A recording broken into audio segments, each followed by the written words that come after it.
d'autant plus que Amadou Ba bàyyi nañ ko mu ñibbi. waaw non non xam nga je ne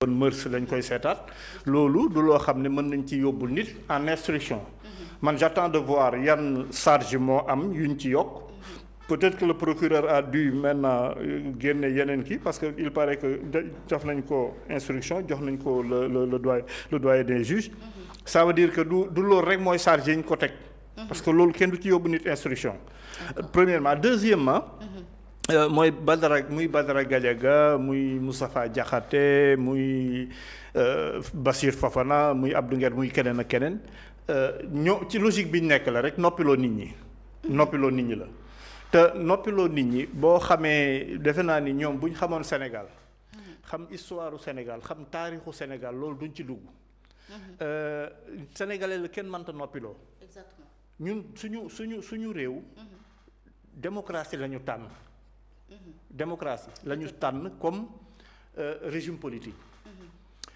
boo tànnee démocratie ak wax sa xalaat ci lu mën a am ñoo ànd loolu su fekkee am na tànnuñu dictature te bu ñu doon def dictature bay def dictature wala ñuy def tyrannie bay def tyrannie du ñoom ñii ñooy yor réew mi parce que am na ñu leen fi jiitu gënoon cee jekk fuuf te amuñu ko ëpp leen am njàng ëpp leen xam-xam dàq leen a yorem réew te mosuñu ko fee jéem donc ñoom ñi buñ ko jiimee dañuy nax seen bopp nit Sénégal la nit mënta empêché mu wax xalaatam maa ngi jox exemple démb ay booy fële yu ma doon waxtaanal ma ne leen gis nga Cheikh Anta bi mu créé benn journal tudde ko Siggi waaw Senghor kii ñu tëj ko ci Senghor après interdire journal ba Cheikh Anta dafa ñëwaat daal di créer taxaw nag faf créer beneen journal tudde ko taxaw xam nga booy siggi ñu tere la ko nga ne léegi jóg naa taxaw pour dire que sénégalais dafa am dans son ADN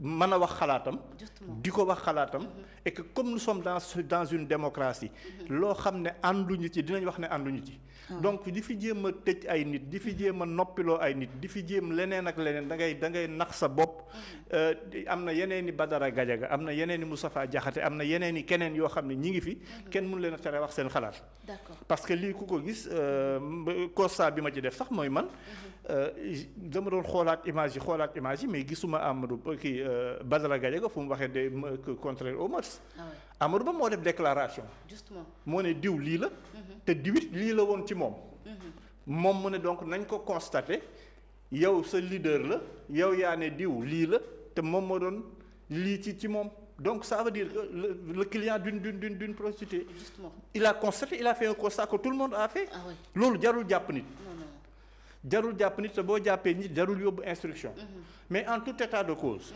réew mi suñu réew la ñun ñëpp te nit mënu fee tere nit mu wax les gens vont dire ce qu'ils pensent encore que ngeen yor réew mi defu leen ci jéemu leen xëy na sax jéem nañ dañoo manu leen ci dara jéemu leen ci dara ba pare ne nit ñi duñ ko wax dañuy nax seen bopp nit ñi dinañ taxaw tem wax leen ne yéen a fi waxoon lii mënu leen ko defu leen ko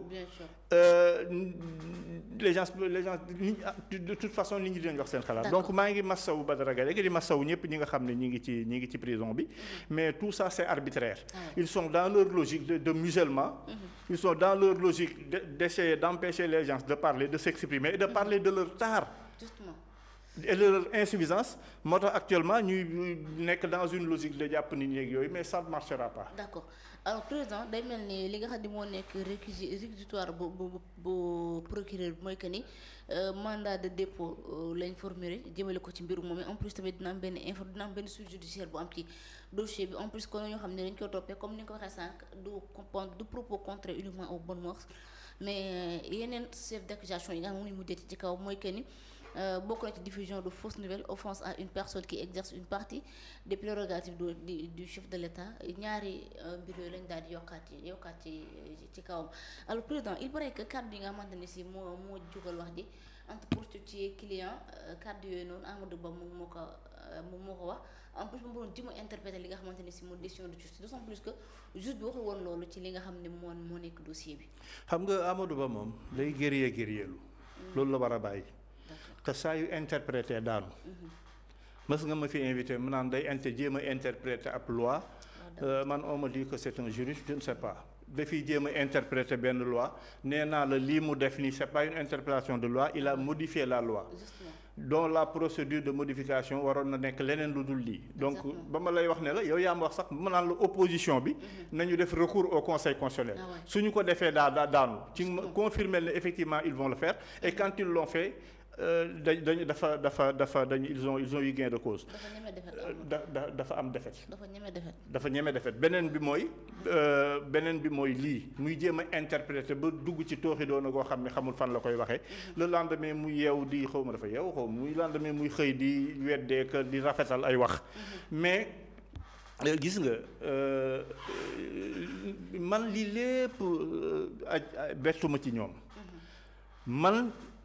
seen ay façon quand ils étaient dans l'opposition pratique yi démarche yi philosophie politique bi ñu amoon ba tey moom la ñu indi au pouvoir moom la ñu continuer di yore manipulation jéem a expliquer nax nit ñi dugg ci ay affaires te lépp luñ ci def nit ñi dinañ ko xam loolu moo tax moom et homme politique sax lii jigu ko non seulement loo dugg du baax loo dugg da nga ciy am gàcce ba pare bis mu ne ngay jéem a dugg ci lenn loolu il faut arrêter moi je dis que vraiment Amadou Ba war nañu mën a jàppale ci yu bëree bari pour au moins dëkk bi mu jël un temps c'est un conseil que je lui donne na jël un temps de recul de réflexion xool boppam daal parce que yi muy def ça ne peut pas marcher te booy jaay xam-xam bay def ay toj-toj xam-xam du toj-toj xam-xam du pexe comme di ko waa ji di waxee ñoom sax ñoo koy wax xam-xam du pexe xam-xam du dëkk ci def ay toj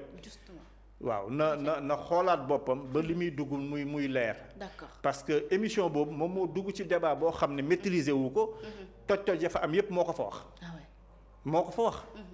na ku wax dëgg xam ne moom moo fa wax ay wax yu doy waar donc yooyu il a l'entière responsabilité de ses paroles mais daal li ma koy conseiller mooy mu xoolaat boppam. D'accord.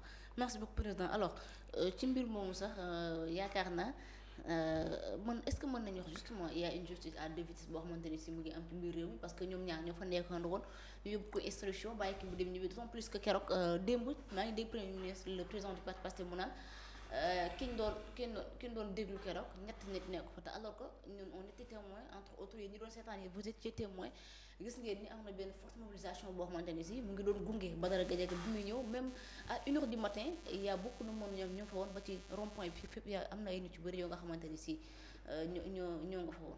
non day wax li ko neex rek xam nga moom je ne sais pas de quel Ousmane Sonko sax je vais parler il y a le premier ministre moom moo ko wax il y a le chef de parti. waxal chef de parti rek et le citoyen donc démb on ne sait pas il a parlé par ci ban casquette. mais moom xam na ni gis na ko day ñetti nit dafa nekkoon même bu loolu amee waru ko wax. gis nga soxna si kilifa walla njiit posture la posture daa am noo war a taxawee daa am noo war a toogee daa am noo war a vraiment retenue ak tenue boo xam ne da nga koo war a am bien sûr ay ña fa nekkoon matuñu ñetti nit ay ñaf loolu na ko ay militant wax wala yenn militant yu responsable sax duñ ko wax surtout que de 15 heures à 1h du matin. Les gens étaient là ñëpp gis nañ. seen man am na benn moment dama ko doon seetaan en direct. yow gis naa la en direct gis naa sa naataangoo yi ni ngeen fa mel gis naa fa nit ñi bëree woon. loolu mooy wane ni y avait énormément de monde boo xam ne il a les renseignements. xam na ni nit ñi fa nekkoon bari na. bien sûr ba 1h du matin les gens étaient là-bas mais est-ce que loolu mooy le débat. non. est-ce que loolu mooy le débat. non loolu du débat bi te bu mu ñaan yàlla nit ñi génn wala nit ñi bari ci tali bi bu mu ko ñaan yàlla. bu mu ko ñaan yàlla. parce que moom moo yor réew mi. borom caq du xeex ak borom baatu neen. loolu dëgg la. loolu la olof wax bu mu ñaan loolu yàlla. pour par rapport maintenant à justice de deux kii mais loolu kay commencé wul ci Badara. ok commencé wul ci Badara. Abdou Nguer. Azoura Fall animu. dañ ko bàyyi mu dem yoonam juste à deux vitesses sax mooy yow ñu jël Abdou Nguer yóbbu ci kaso bi ñu jël Azoura nga lem seeti Azoura bàyyi Abdou Nguer. alors que c'est deux Sénégalais. ah ouais. donc tu es le premier ministre. yaay premier ministre Abdou Nguer yaay premier ministre su Azoura yaay premier ministre su keneen. justement. gis nga am na niveau boo xam ne boo ci tolloo. militant wala partisan amatul. waa ji même bu nekkee sa parti kii nekkul sa parti yow sa posture premier ministre sa posture président de la république. moo war a tax nga yamale leen. bien sûr. moo war a tax nga yamale leen.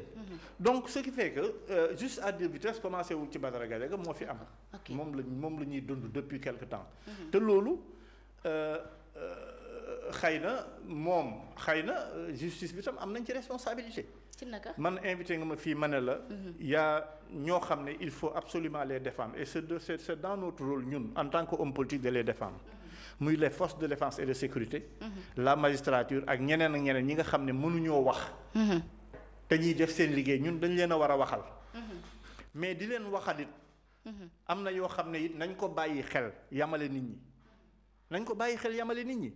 ñii nga jàpp ñii nga bàyyi woo kii après ba kii nga bàyyi mu dem. j'ai pas compris. ngeen une émission. boo xam ne li indi coow li. honorable député Amadou Ba moo ko fa wax. nga woo kii nga xam ne dafa constaté rek nga téye ko bàyyi ko. et puis beneen aspect bi mooy li ma lire sànq ci ay information nee nañu. laaj nañ ko ay laaj yoo xam ne. ça n'a rien à voir ak li taxoon ñu convoqué ko. justement en plus nangul tontu si laaj yooyu. mais du ci tontu parce que loolu indiwu ko fa. et puis seen yoon newu ci. justement du ko tontu li ko fa indi mooy la amoon ca émission ba.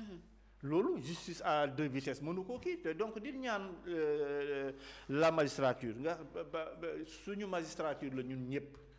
les forces de défense et de sécurité suñu force de défense et de sécurité la ñun ñëpp. sénégalais yi yamale leen nit warul tax wala ab régime warul tax ñuy jël ñii di toroxal bàyyi ñii. justement loolu du loo xam ne mën nañ koo accepter. justement alors président bu ñu ñëwee juste li nga xam ne moo nekk sorte bi nga xam ne démb premier ministre def nañ ko ci benn réunion politique boo xam ne ñoom doon nañ ko amal ngir peut-être doon fa waxtaan li nga xamante ni si moo di seen doy département ndox sànq ni la premier ministre wax na lépp sauf li nga xamante ni